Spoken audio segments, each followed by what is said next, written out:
Pearson മാഷേ,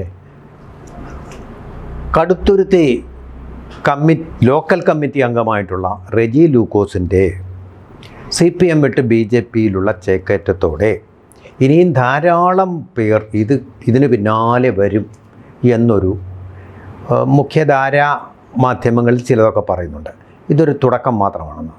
അത് വിശ്വസനീയമാണോ? അത് വസ്തുനിഷ്ഠമാണോ? അല്ല, BJPയിലേക്ക് പലരും ചേരുന്നുണ്ട്. കഴിഞ്ഞ വർഷമോ അതിക്ക് മുമ്പൊക്കെ നമ്മൾ കണ്ടിരുന്നത് ഒരുപാട് കോൺഗ്രസ് നേതാക്കൾ തന്നെ BJPയിലേക്ക് പോയതാണ്. ഈ തദ്ദേശ സ്വയംഭരണ സ്ഥാപനങ്ങളിലേക്ക് നടന്ന തെരഞ്ഞെടുപ്പ് കാലഘട്ടത്തിൽ പലരും BJP സ്ഥാനാർത്ഥിയായിട്ട് വന്നിരുന്നു. അതിൽ ചിലരൊക്കെ CPMകാരുണ്ടാവും. അപ്രശസ്തരെന്നാലൊക്കെ അവരുടെ വാർത്ത കയറിയില്ല എന്ന് മാത്രമേ ഉള്ളൂ.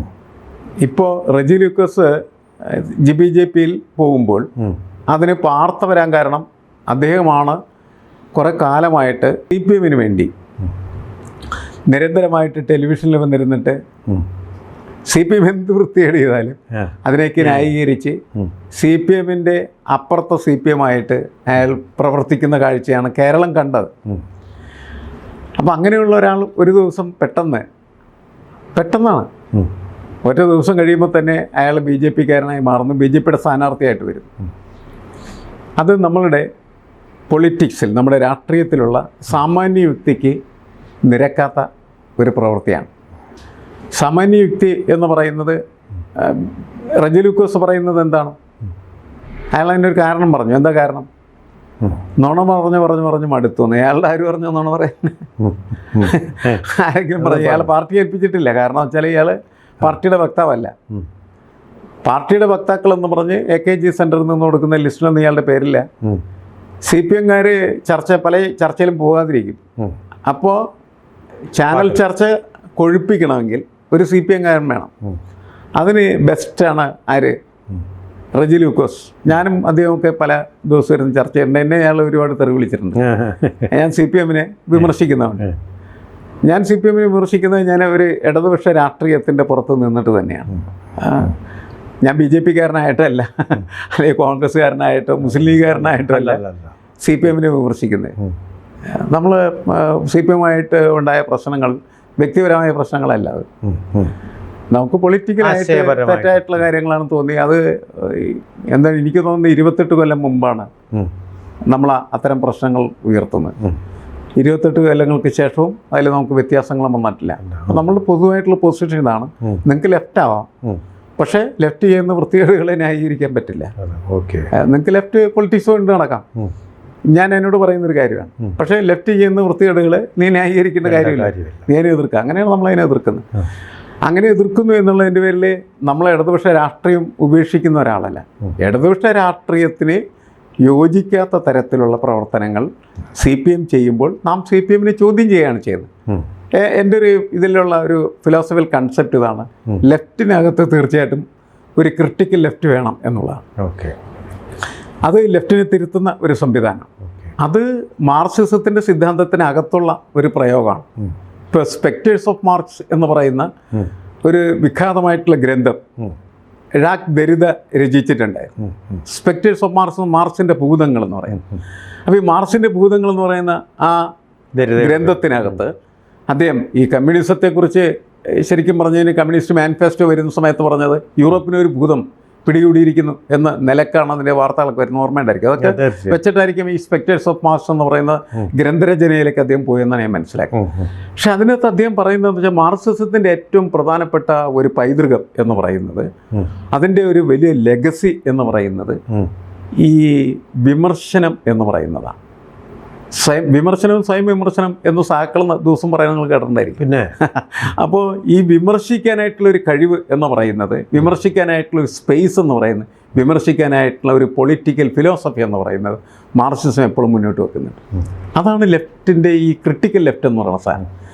നമ്മളുടെ ഇവിടെ എന്ന് പറഞ്ഞാൽ നമ്മളുടെ ഇവിടെ മാത്രമല്ല, ലോകത്തെല്ലായിടത്തും കമ്മ്യൂണിസ്റ്റ് പാർട്ടി പക്ഷേ എന്ത് ചെയ്തിട്ടുണ്ട്? കമ്മ്യൂണിസ്റ്റ് പാർട്ടി, മാർക്സിസവും കമ്മ്യൂണിസ്റ്റ് പാർട്ടിയും രണ്ടാണ്. കമ്മ്യൂണിസ്റ്റ് പാർട്ടി എന്ന് പറയുന്നത് അധികാരം നേടുന്നതിന് വേണ്ടിയുള്ള ഒരു സംവിധാനമാണ്. ആ സംവിധാനത്തിലേക്ക് ആ പ്രസ്ഥാനം പ്രവർത്തിക്കുന്ന സമയത്ത് സംഭവിക്കുന്ന ഒരു ദുരന്തം, അത് പലപ്പോഴും ബ്യൂറോക്രാറ്റിക്കായിട്ട് മാറും. അങ്ങനെ ബ്യൂറോക്രാറ്റിക്കായിട്ട് മാറുമ്പോൾ ഈ മാർക്സിസത്തിൻ്റെ തത്വങ്ങളെ തന്നെ അത് എന്ത് ചെയ്യും, ലംഘിക്കും. അതിലേറ്റവും പ്രധാനപ്പെട്ടതാണ് വിമർശിക്കുന്നവനോട് പറയും നീ മിണ്ടരുത്. അങ്ങനെ മിണ്ടരുതെന്ന് പറയുന്ന സാധനമാണ് നമ്മൾ സന്ദേശം എന്ന് പറയുന്ന സിനിമയിൽ പോളണ്ടിനെ കുറിച്ച് സംസാരിച്ചു. ഇത് അതിൻ്റെ ഒരു പ്രാക്സി എന്ന് വെച്ചാൽ പ്രയോഗത്തിൽ വന്ന് സംഭവിക്കുന്നതായിട്ടുള്ള ദുരന്തമാണ് ശരിക്കും. ശരി, അത് ഒഴിവാക്കാത്തിടത്തോളം കാലം ഒരു കാലത്തും കമ്മ്യൂണിസ്റ്റ് പാർട്ടികൾ ഗുണം പിടിക്കില്ല. ഓക്കെ, കമ്മ്യൂണിസ്റ്റ് പാർട്ടികൾ ഗുണം പിടിക്കണമെങ്കിൽ, കമ്മ്യൂണിസ്റ്റ് പാർട്ടികൾക്ക് സർവൈവൽ, അതിജീവനം ഉണ്ടാവണമെങ്കിൽ ക്രിറ്റിസിസത്തെ അംഗീകരിച്ച് പോകാൻ പറ്റുള്ളൂ. വിമർശിക്കണം, ഇവർ ചെയ്യുന്നതായിട്ടുള്ള തെറ്റുകൾ മാർക്സിയൻ ഫിലോസഫിയുടെ അടിസ്ഥാനത്തിൽ വിമർശിക്കണം. അങ്ങനെ വിമർശിക്കുമ്പോൾ മാത്രമാണ് അതിനെ നമുക്ക് എന്ത് ചെയ്യാൻ പറ്റുള്ളൂ, ശരിയായ ദിശയിലേക്ക്, എന്ന് വെച്ചാൽ that is A corrective force ഇതിനകത്തുള്ള. അത് പ്രാവർത്തികമാക്കുന്നില്ല. കാരണം എന്താണ്, നമ്മളപ്പോൾ സ്വാഭാവികമായിട്ടും എന്ത് ചെയ്യും, പിണറായി വിജയനെ വിമർശിക്കും, അദ്ദേഹത്തിൻ്റെ ഏകാധിപത്യ സ്വഭാവത്തെ വിമർശിക്കും, അദ്ദേഹം എങ്ങനെ പാർട്ടി കൈയടക്കുന്നു എന്നുള്ളത് നമ്മൾ വിമർശിക്കും, അദ്ദേഹത്തിൻ്റെ 50 വണ്ടികളുടെ ആമ്പടിയോടെയുള്ള ഘോഷയാത്രയെ നമ്മൾ വിമർശിക്കും, കറുപ്പ് തുണി എടുത്തുകൊണ്ട് വന്നതിന് വിമർശിക്കും, അങ്ങനെ ഒരുപാട് കാര്യങ്ങൾ നമ്മൾ വിമർശിക്കും. കാരണം അതൊന്നും ഇടതുപക്ഷമല്ല അത്. അപ്പോൾ ഇടതുപക്ഷത്തിൻ്റെ പേരിൽ ഇവർ ചെയ്തുകൊണ്ടിരിക്കുന്ന ഈ വൃത്തികേടുകൾ മുഴുവൻ എതിർക്കുന്നൊരു സ്വഭാവം സമയമാണ് ഞാൻ സ്വീകരിച്ചിട്ടുള്ളത്. അപ്പോൾ ഞാൻ ഈ ചർച്ചയിൽ ഇയാളുടെ കൂടെ പങ്കെടുക്കും. ഇയാൾ ആ സമയത്ത് എന്നെ ഭയങ്കരമായിട്ട് പരിഹസിക്കും, കളിയാക്കും. അങ്ങനെ കളിയാക്കിയ ഈ മനുഷ്യനാണ് എന്ത് ചെയ്യുന്നത്, ഒരു ദിവസം കാവ്യ വിതച്ച് നമ്മളുടെ കൂടെ നടക്കുന്നത്. അപ്പോൾ അവൻ്റെ ഉള്ളിലൊന്നുമില്ല, അവന് പൊളിറ്റിക്സ് അറിയാൻ പാടില്ല, അവന് മാർക്സ് അറിയാൻ പാടില്ല, മാർക്സുമായിട്ട് പുലബന്ധം പോലും ഇല്ലാത്ത ഒരുത്തനാണ് ആര്, റെജി ലൂക്കോസ് എന്നാണ് ഞാൻ നേരത്തെ പറഞ്ഞിട്ടുള്ളതും ഇപ്പോഴും പറയുന്നത് അത് തന്നെയാണ്. അപ്പോൾ അയാൾ എവിടെയെങ്കിലും പോകും, അതിന് നമ്മളതിനകത്ത് ആശങ്കപ്പെട്ടിട്ട് കാര്യമില്ല. പക്ഷേ അയാൾ മാത്രമല്ല, ഇപ്പോൾ കേരളത്തിലുള്ള നമ്മൾ CPM പ്രവർത്തകർ പരിശോധിച്ചാൽ ബഹുഭൂരിപക്ഷത്തിനെയും മാർക്സിസത്തിൻ്റെ ഐഡിയോളജി എന്താണെന്നുള്ള അറിയാൻ പാടില്ല. ഐഡിയോളജി അറിയില്ല. അങ്ങനെ അറിയാൻ പാടില്ലാത്ത വലിയ ആൾക്കൂട്ടമാണ് ഈ പാർട്ടിക്കകത്തുള്ളത് എന്നതുകൊണ്ട് റെജി ലൂക്കോസിനെ പോലെ ഒരു സുപ്രഭാതത്തിൽ അവരിൽ പലർക്കും പോകാം, ബഹുഭൂരിപക്ഷം പേർക്കും വേണമെങ്കിൽ പോകാൻ സാധ്യത. മനസ്സിലായി, സമ്മതിക്കുന്നു. ഞാൻ പറയുന്ന ഈ ബഹുഭൂരിപക്ഷവും പാർട്ടി നന്നാവണമെന്ന് ക്രിട്ടിക്സായിട്ട് പറയുന്നവർ പറയുന്ന 2-3 കാര്യങ്ങൾ പാർട്ടി തന്നെ പലപ്പോഴും അത് തുറന്നു പറഞ്ഞിട്ടുള്ള കാര്യം. പാർലമെൻ്ററി വ്യാമോഹം പാർട്ടിയെ ഗ്രസിച്ചിരിക്കുന്നു. അതുപോലെ തന്നെ പലരും അനധികൃതമായി സ്വത്ത് സമ്പാദനം പാർട്ടി തന്നെ സംബന്ധിച്ചിട്ടുള്ള കാര്യമാണ്. PK കണ്ണൻ്റെ കാര്യത്തിലാണ് പറയുന്നത്, കടല വ്യാപാരം നടത്തിയ ആൾ കോടീശ്വരനായിട്ട് റിയൽ എസ്റ്റേറ്റ് ബിസിനസ് കൊണ്ട് മാറിയെന്ന്. ഇതൊന്നും കമ്മ്യൂണിസമല്ല, ഇതൊന്നും മാർക്സിസമല്ല, ഇതൊന്നും പാർട്ടിയല്ല, പാർട്ടിയില്ല ഇവിടെ. അപ്പോൾ അങ്ങനൊരു വ്യതിയാനത്തിലേക്ക് പോവുകയാണ് നമ്മുടെ സമൂഹത്തിൽ അവർ. ആ വ്യതിയാനം പലരെയും അസ്വസ്ഥരാക്കുന്നുണ്ട്, പാർട്ടിക്കാരായിട്ടുള്ള പാർട്ടിയോട് കൂറുള്ള പലരെയും.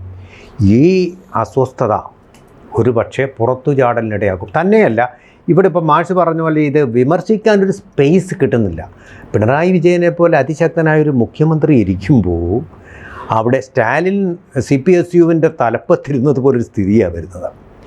ആ ഒരു ഇടം കിട്ടായ്മ, വിമർശിക്കാനൊരു ഇടം കിട്ടായ്മ പാർട്ടിക്കൊരു ബുദ്ധിമുട്ടായിട്ട് വരികയും അതിൽ നിന്നൊരു വെന്റിലേറ്റർ എന്നുള്ള നിലയ്ക്ക് ഒരു പാർട്ടി വിട്ട് വരാനുള്ള ഒരു സാധ്യതയിലേക്ക് അല്ല അവർ പാർട്ടി വിടുന്നത്. നിങ്ങൾ മാർക്സിസം, നിങ്ങൾ ശരിയായ രീതിയിൽ മാർക്സിസം പ്രയോഗിക്കുന്നില്ല, അതുകൊണ്ട് ഞാൻ പാർട്ടി വിട്ട് പോകുന്നു എന്ന് പറയുന്ന ഒരാൾ എങ്ങനെ, അയാൾ എങ്ങനെ BJPക്കാരനാവും? പറ്റില്ല, അത് പറ്റില്ല. അയാൾ എങ്ങനെ കോൺഗ്രസ് ആവും?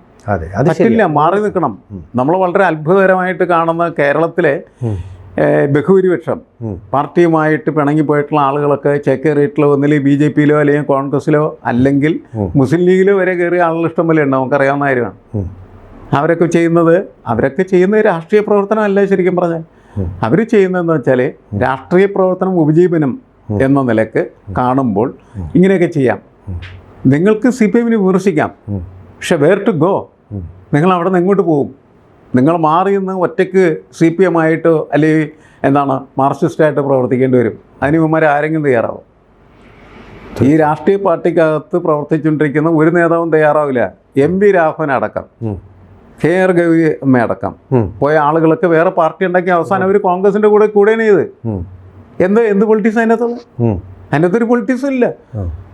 വേണു അങ്ങനെ ചെയ്തല്ലോ, വേണു അല്ലേ? എല്ലാ ആളുകളുടെയും ഞാൻ പറയുന്നത് പൊളിറ്റിക്സ് ഉണ്ടെന്ന് പറഞ്ഞാൽ നിങ്ങളുടെ പൊളിറ്റിക്സ് ആയിട്ട് നിങ്ങൾ നടക്കുക. ചിലപ്പോൾ ആരും ഉണ്ടാവില്ല നിങ്ങളുടെ പിന്നാലെ, but you can do that. നിങ്ങൾക്കത് ചെയ്യാം. അങ്ങനെയാണ് എന്ത് ചെയ്യേണ്ടത്. ഈ വിമർശനം എന്ന് പറയുന്ന സാധനം മുന്നോട്ട് കൊണ്ടുപോകുന്നത്. അതുകൊണ്ടാണ് ഈ ക്രിട്ടിക്കൽ ലെഫ്റ്റ് എന്ന് പറയുന്നത് that is A possibility of the left എന്ന് ഞാൻ പറയാൻ കാര്യം. ഓക്കെ, അവിടെ ഈ റെജി ലൂക്കസ് എന്ന് പറയുന്ന കീടൻ ഒന്നുമില്ല, വെറുതെ ഒരു പാഴ്ത്തുണ്ട്. അതിനെക്കുറിച്ച് നമ്മൾ സംസാരിക്കുന്നതിലും അയാളുടെ പോക്കിനെക്കുറിച്ച് ഡിസ്കസ് ചെയ്യുന്നതിലും ഒരു കഥയില്ല. 2 ദിവസമൊക്കെ ഉണ്ടാവും. കുറേ നാൾ കഴിയുമ്പോൾ നിങ്ങൾ റജീവ് ലുക്കോസിനെ കുറിച്ച് കേൾക്കില്ല. അത്രേ ഉള്ളൂ. ഓക്കെ ABC ന്യൂസിന് മലയാളത്തിൽ മാത്രമല്ല സംസാരിക്കാൻ അറിയാവുന്നത്, പറയാൻ അറിയാവുന്നതും. അതിന് ഹിന്ദിയും കൂടി ഉണ്ട്. ഒരു ഹിന്ദി ABC ഹിന്ദി ന്യൂസ് ചാനലുണ്ട്, ABC ഹിന്ദി ന്യൂസ്. അത് കാണുക. ദേശീയമായിട്ടുള്ള കാര്യങ്ങൾ അതിലൂടെ കൂടുതൽ ആഴത്തിൽ മനസ്സിലാക്കാൻ നിങ്ങൾക്ക് സാധിക്കും. ABC Hindi news. കൂടുതൽ വാർത്തകളും വിശേഷങ്ങളും നിങ്ങളിലേക്ക് എത്താൻ ABC മലയാളം സബ്സ്ക്രൈബ് ചെയ്യുക, ബെൽ ബട്ടണും അമർത്തുക.